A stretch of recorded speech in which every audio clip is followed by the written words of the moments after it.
This to Pericles.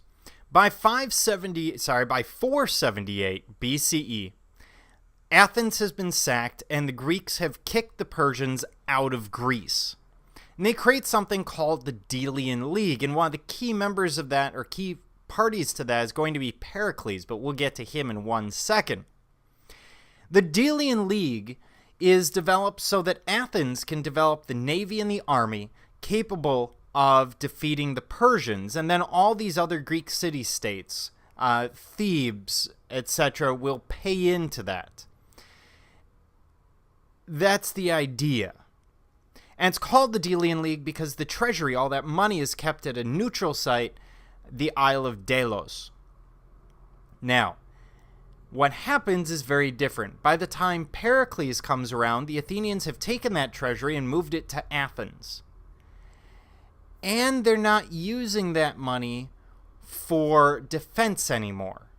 They're actually going to use it, really, ultimately, for themselves, as if you couldn't see that corruption showing up at some point. So from the money that is meant for common good of the allied states, Pericles will take some of that money, by which I mean most of that money, to build something you would recognize today. The Athenian Acropolis, which I may be mistaken, but doesn't look like a naval base and really isn't a military fortress. So, kind of a stretch here, Pericles? I'm not sure.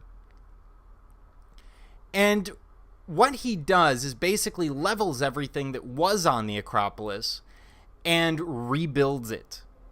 All of it really speaking to this victory of the Greeks over the Persians, focusing on that optimism that has grasped the Greek world after pushing the Persians back into Asia.